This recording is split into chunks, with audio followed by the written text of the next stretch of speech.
Hello, and this is going to be my first review of a professional league game. It's going to be TSM versus CLG.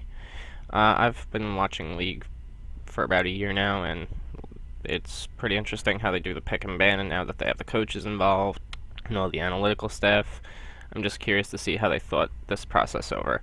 Me personally, I thought CLG was going to win in general due to how TSM's been playing, but I did think it was going to be somewhat close, like a 3-2, but not a 3-0 sweep.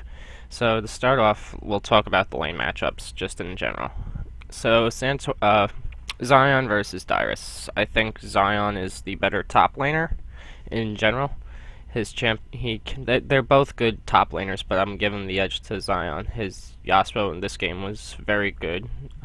I think they only gave Dyrus that time to carry against Gravity because of how Gravity plays. They have this protect the Altec composition almost every game, and they just gave Dyrus Olaf with Bjergsen on Lulu. So he's going to have Whimsy, he's going to have Ghost, and he's going to have his ultimate. That's a lot of movement speed running at Altec, and once Altec dies, there's no more damage. Keen's going to be playing some weird mid lane cheese / counter, like anti-carry counter. So after after Altec dies, where's the damage? So I understand that, but this time they kind of gave Dyrus like a big carry, but not as the sense of Zion. And I think how the junglers interact with top lane is just different. Now the jungle matchup, I mean, there's really nothing to say about Xmithy and Santorin. I mean, I guess they're good junglers, but I don't think they're the top in their region. I guess the top in their region would be rush, move, dominate some games. Thinking through the teams right now, no one's really sticking out to me this split. Those two are the top junglers, I thought. Pole Belter versus Bjergsen. Pole Belter is kind of like a support. He's been playing like the Victor, the Azir, the Orianna, I guess, but he's not gonna do like some crazy 1v1 solo kill you in lane. And then Bjergsen, he's probably the best mid laner in NA. He's able to just 1v9 sometimes and carry his team, which they've been relying on, but the meta has changed. Then the bot lane, Doublelift and Afromu versus Wild Turtle and Less Boy. Wild Turtle and Less Boy versus that, it goes to Doublelift and Afromu. Doublelift's a better AD carry. Sometimes his positioning's questionable, but then again, sometimes Wild Turtle's positioning is very questionable. And Doublelift, I think, has better mechanics and is a better AD carry. Then Afromu and Less Boy, I think Afromu's position as like a shot caller to a certain degree has gotten better, but his communication with the team is quicker and easier to understand, where Less Boy is he's Korean and he's learning English. Lokodoku's been trying to help him, and sometimes, since it is a second language, it's hard to get your point across quickly, as League is a quicker game than where he can't say what he means to say in the split second. So let's go over pick and ban for this game. The first pick, Braum. I think that's a strong pick. Nothing really to put in there. We'll go over bans, I guess, first. That probably should have been done first. So Azir, that's pretty standard ban against Bjerg. You don't want him getting that. Kalista, another general ban against Doublelift, and Kalista's just an OP AD carry. The Maokai is interesting. I mean, I guess if you don't want Dyrus on these tanks, and Maokai is a strong tank, it does free up Lustboy to it does free up Lustboy to build something else other than Righteous Glory, since you know Maokai's going to build it. The Alistar ban is a little questionable. I think there's only 3 top supports right now, so you're saying I don't want you playing Alistar. You're either playing Braum or Janna. I mean, I guess you could throw in Nautilus, because Nautilus does get played, but I don't think Nautilus is a good support. You could just play Thresh or someone else. And then Lulu, I guess keeping Bjergsen off these the way CLG's been playing, they've been focusing on these heavy wave clears, so and they want to keep Bjergsen in lane, so getting rid of Lulu is a good pick. And then the Ashe. Doublelift likes Ashe. He's been playing Ashe, and I guess since Loco Doku did want to pick Kog'Maw for Wild Turtle, getting rid of that Ashe is very good because of the level 6 all-in potential. You don't want Kog'Maw getting hit with an Ashe arrow, and basically Kog'Maw will die to it after it. So let's start with picking man. The Braum is a good first pick at that point because there's only two top tier supports left, Braum and Janna. So that's a fine pick. The Kog'Maw and the Nidalee. Kog'Maw can go mid, I guess, but as of right now it is a flex pick, but more than likely how the meta's been shifting, it's probably going to be a Kog'Maw 80 carry. The Nidalee, Santorin's pretty good on Nidalee. Nothing really out of the ordinary with that. Gragas for Xsmithy.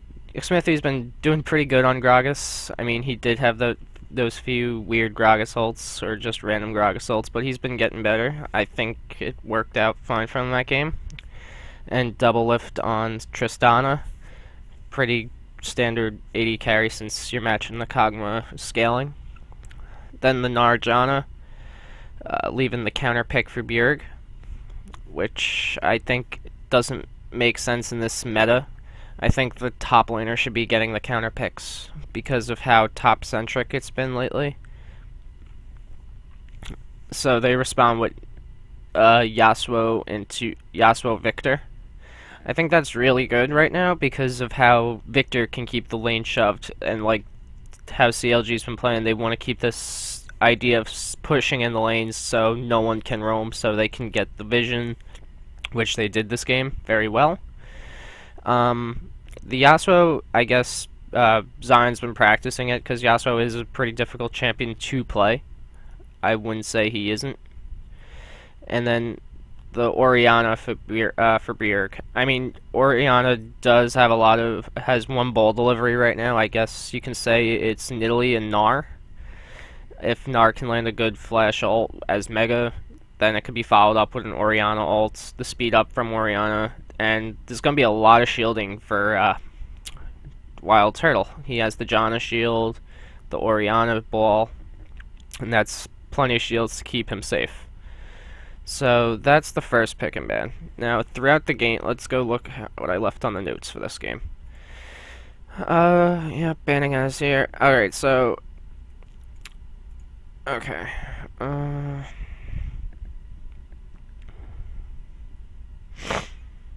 Sorry, I'm a little sick. Yasuo does get. I remember Yasuo does get ahead early this game, and some people have been building the. Let me look it up. They've been building the Trinity Force on a fucking advertisement. They've been building the Trinity Force on Yasuo second. The idea behind Trinity Force on Yasuo is good for when Yasuo wants to split push. I'll mention that in the second game when Bjergsen starts playing Yasuo, then I could talk more about pick and ban again.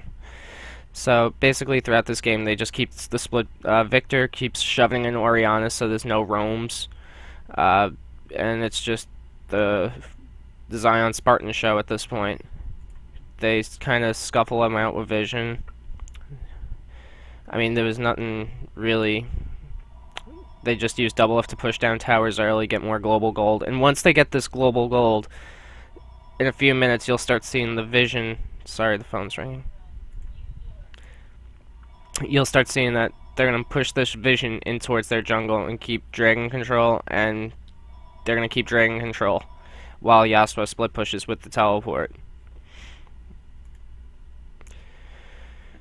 I think they do mess up this Drake though. The way they mess up their recalls.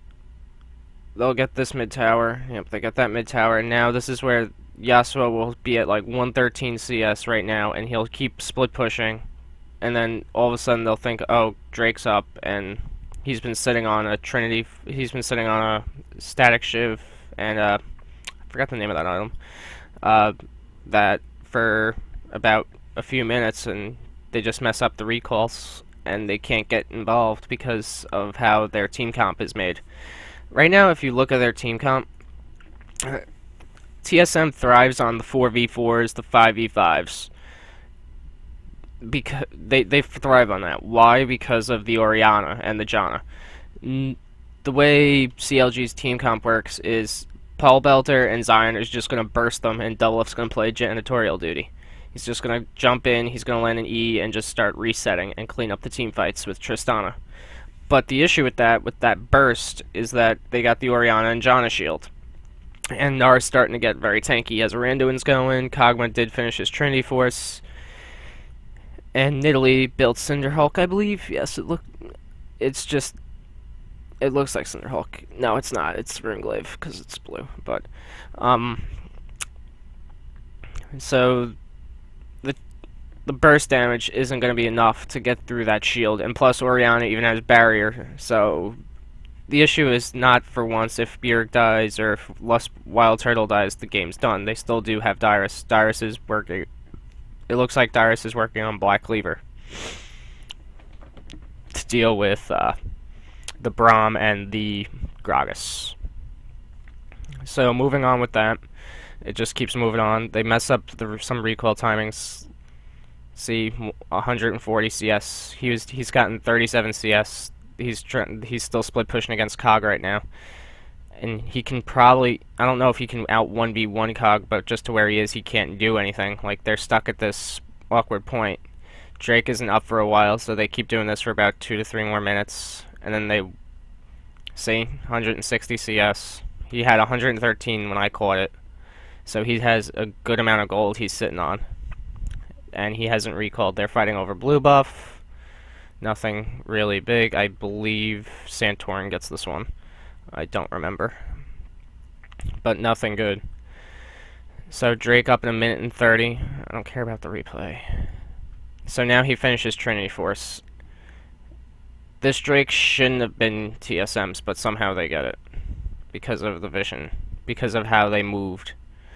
And how they lost vision control. And now that all 5 of TSM's down here, they can't do anything because of how the team comps play. Nara's still building into the Black Cleaver. Yasuo did finish Trinity Force. Look how much Yasuo gets chunked here. That's the problem with Yasuo. He is a glass cannon. Against the Nidalee, and Orianna, and Kog'Maw. He needs to be split pushing if you're going to build Trinity Force. There's nothing on Yasuo, I believe, that scales with AP. The idea behind the Trinity Force is that you can chunk towers quicker. Because of the Sheen proc. So, if he has a Bork or an IE instead, I think IE... I don't know exactly which one's better. I'd have to look up to go, well, if you build IE... I think in this sense you would want to build Bork. Just because of how many shields they have. Other times you would want to build IE for the crit chance and just build straight into crit. You'd build more crit. And then go, I guess from after IE you could go into Bork. Some of the new idea with Yasuo with the Trinity Force is different from a mid lane Yasuo. I don't think mid lane Yasuo should be building Trinity Force.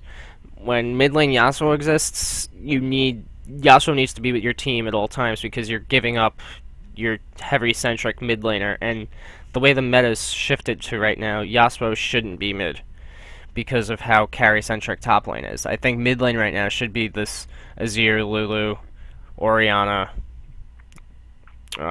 Victor. I guess if you want, you can play Varus, but I feel it's shifting to towards this support style mid lane meta, like it's been for the past split. I mean, I guess I'm thinking of other mid lane champions you could play. I mean, Ahri has sometimes like popped up in a few games. Some people have been playing the Gangplank. I think it was GBQ that played Gangplank mid. I didn't see the game. I just heard he did. I heard he was phenomenal on it. I mean, you can play the. It's like going Aurelia mid. Like your team needs Yasuo to be there. Zion Spartan wasn't mid, so Yasuo doesn't need. Like they could give up this turret, and they just messed up the recalls and the vision control. Because right now, look at the vision of TSM. There's no vision in their blue side jungle from CLG. Right now, all the vision's going around Drake, and the pink ward placement isn't. I guess they lost their pinks. Well, let's see. We got a pink on Gragas. There's no more pinks, so there's only one pink out there. That means they lost their pinks. I can't see because of the YouTube. Yeah, they lost their pinks. So right now, this tower's definitely going down, clearly. And now they're able to up. There was two pinks, so they're losing vision because of how their team comp is. Yasuo just needs to get away, split push, and look for a 2v2, 3v3 skirmish.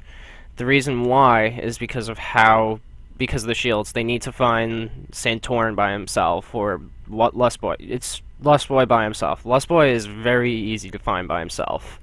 He's always roaming somewhere he shouldn't be. It was seen in Game 3, and he gets caught out a few times. So they can't do these 4v4s, 5v5s. It's very difficult for them to win it. You'll see later on. So that goes on for the first game, and after a while, just Zion snowballs, and they just keep fighting. There's a few messy Baron baits.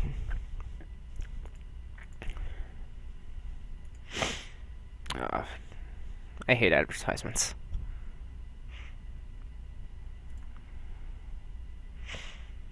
Yep. Tristana on Drake. I mean, it's only a 5K. It's only a 4K gold lead with a 1 tower advantage. They just gotta keep vision over Drake and start. They need to keep vision over Baron and just start stealing this red side jungle and keep this lane shoved. Right now, Dyrus keeps missing CS. There's a 45 CS differential. Everyone in their lane except these two are Santorin and Xmithy are out. This was a really good flash initiation. Look at that burst. Look at that burst right there. This is how they play it. This is what they need to do. Here, I'll speed it up real quick because I missed the hit.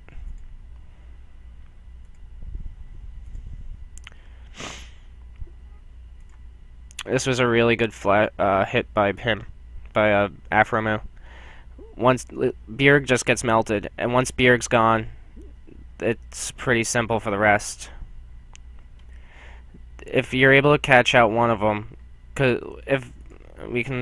we'll go over it again of just why this went their way. I'll put it in slow-mo. Like you may not think it needs to be, but it does.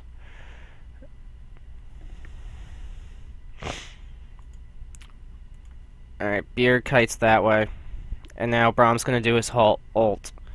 We got Gnar over there. Their front line tank is up there. Nidalee, I believe, is right there. Let me put the settings are up. Jesus. So, Bjerg's kind of by himself. And he's going to land his Glacial Fissure, I believe the ult's called. And then Zion's just going to melt him at that point. Now, after...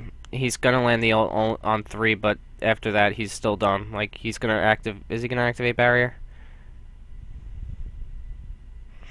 He doesn't even barrier. Because he knows he's done. Cause even if he doesn't, he still has the Victor ult on him with the laser going through, and double lifts right there. After that, it's just gonna be Melt City. There's no more shields for Kog'Maw. John is going down right after it, because of the Gragas ult right there. And it's not a good place to be John over there. So what's left? Nidalee and a mini Gnar. His Gnar bar is not even close to being activated. It was just a really good engage by Afromu. So that's what snowballed this. This is what really took it. I mean, they probably got Baron, I think. I don't know. I don't remember the game. It was a while ago. I went over some of it before I made this. Yep, they're taking the safe route. They're pushing the bot lane. Mid lane inhibitor down, probably from the last Baron.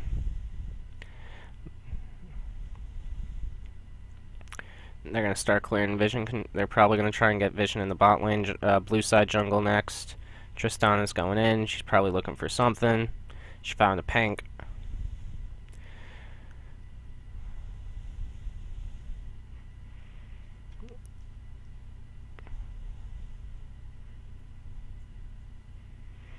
that Victor, if Victor can land poke, all of, like I mentioned, all CLG's damage is burst. Victor's gonna burst you, Zion's gonna burst you, and Doublelift's gonna clean up crew you. And Doublelift's just really good at taking towers on the Tristana because of his kit.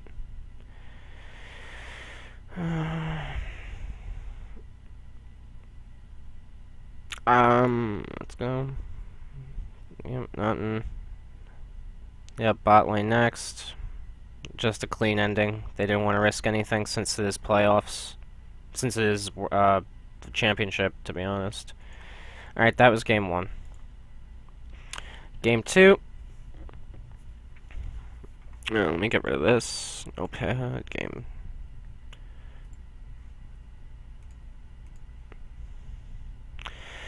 Alright, TSM, they ban out the Olaf. Oh, they still ban the Callista, the Tristana. They ban Tristana this time instead of, they ban out Tristana, and they ban out Callista and Olaf. Still the Azir, Maokai, Lulu. We're not changing the bans. Makes sense. They get rid. Yeah, they don't ban. They swap the Alistar with Olaf. Okay.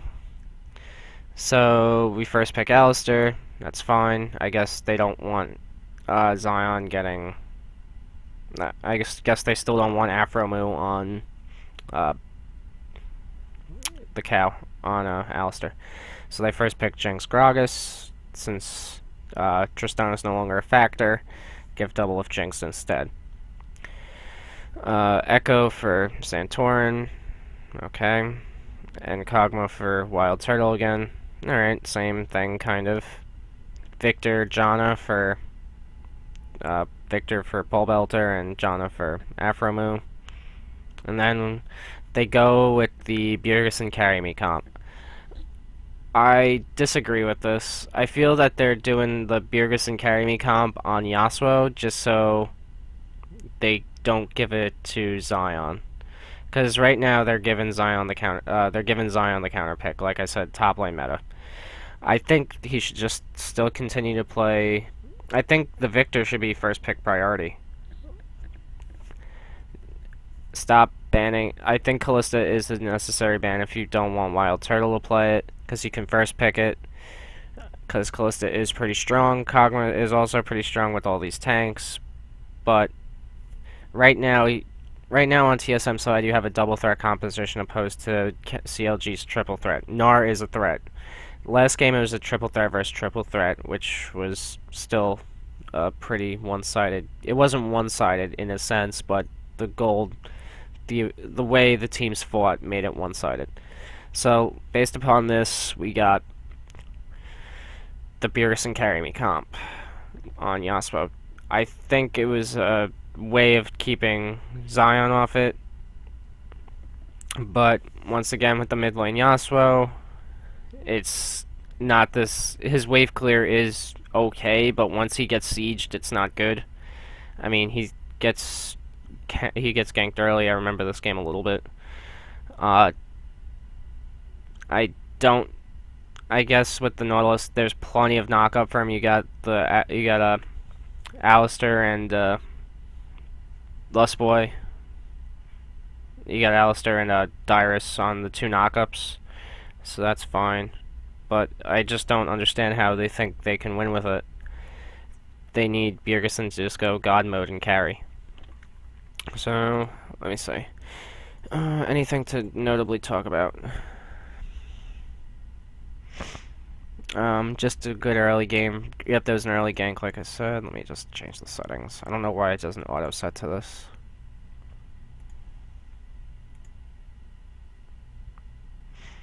I mean, Bjerg is going to push the lane on Yasuo. It's one of his early game is better than Victor's, like in lane. He is going to get it shoved for a bit, but once Victor starts leveling up, he can start really crushing through. General lane swap.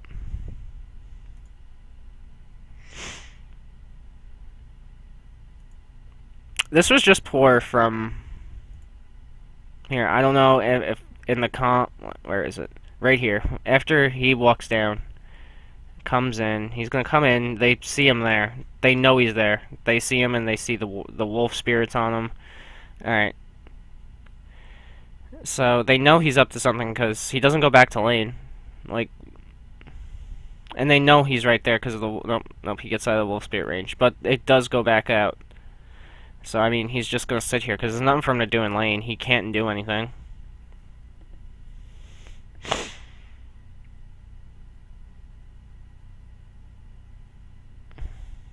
That was kind of just right place, right timing. But there was really nothing for him to do up there. And I don't know if in the comms Wild Turtle said, hey, Nar's missing, or if anyone mentioned Nar's not there, or even if Santorin said, hey, Nar just tried to come poke me at blue.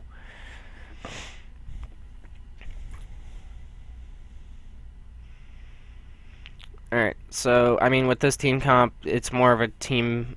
The team fighting is... It's a general team comp... a general 5v5 team comp. Like, no one wants small I mean, I guess if anyone wants small skirmishes, it would be TSM if like Dyrus and Bjerg are roaming together, or if Bjerg and Lustboy are roaming together. But those two, Bjerg and Lustboy roaming together, doesn't make sense. But Dyrus and like Bjerg can roam together, but it's still like they would have to find someone out of position, like Afromu. They could melt Little Gnar if done properly. And Pole Belter as well. What else? It was a good TP. I said good TP.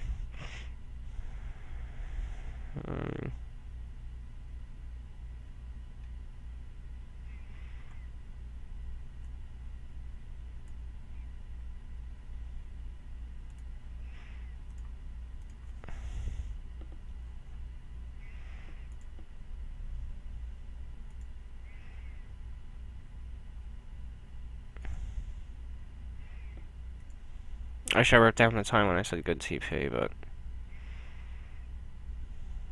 probably here. Look at, yeah, probably this. That was a really good TP, I guess, but I mean, he didn't really have any options. Pole Belter did get there first. Right after here is where they should have just left. After he gets the reset, get out.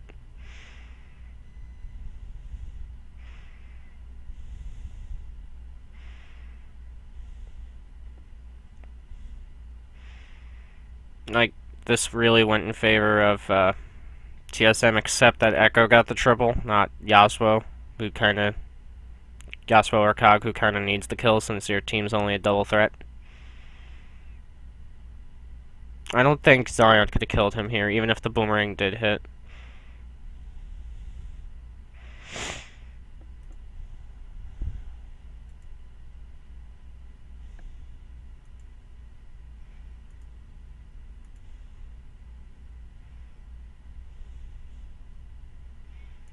Okay, this goes on for a little bit. It just goes tower taking.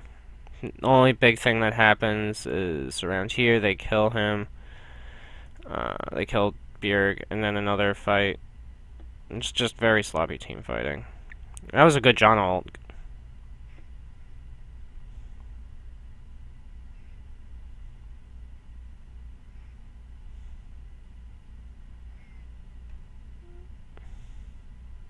Yeah, he got blue buff, so he's able to start spamming. Same, again, over greedy by CLG. But there was one good team fight. It was later. It was one, I think I missed it. Yep, red CLG gets Baron. Oh, this was really good. I remember that. Pulls them all over. Zonia's got Bjerg stuck in that. Double. The 1v1.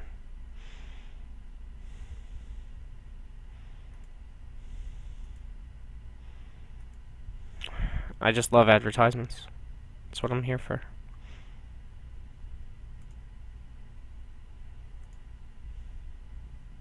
Yeah, here's the weird penta for double.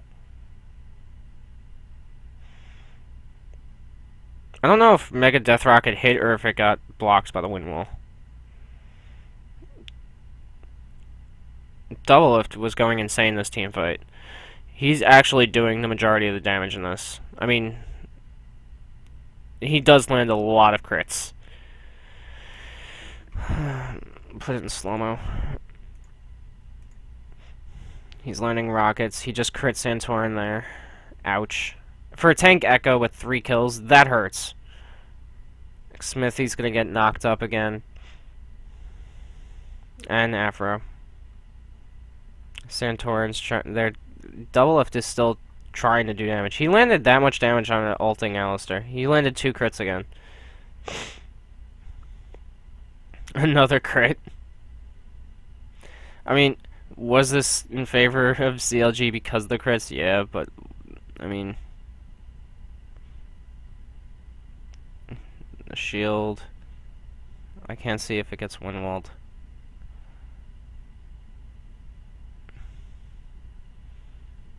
It does get windwalled. But look how much damage Double Lift is actually doing on his own.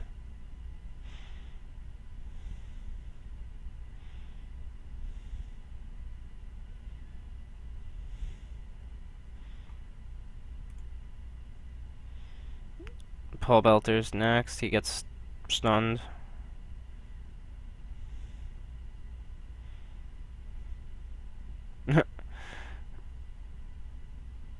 I mean, if he didn't get exhausted there, that would have been cleanup right there. He would have been able to kill him way quicker, but the exhaust is... He walks into the chomps. Free kill. Just has to kite a little bit. Crit to kill. Reset city. Double, Afro gets... I don't know. Yes, he does. He gets borked, but he does get the...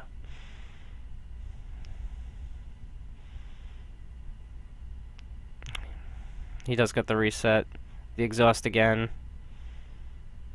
Crit. Crit. I mean, Double have put in a lot of work that team fight. That Penta was well deserved. It wasn't like some cleanup crew Penta. He worked for that Penta. Props for him on that one. So the game lasts like this. Then you just keep baiting around.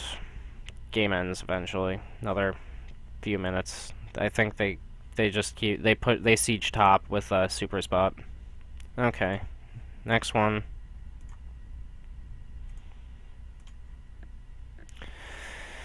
CLG, same bans.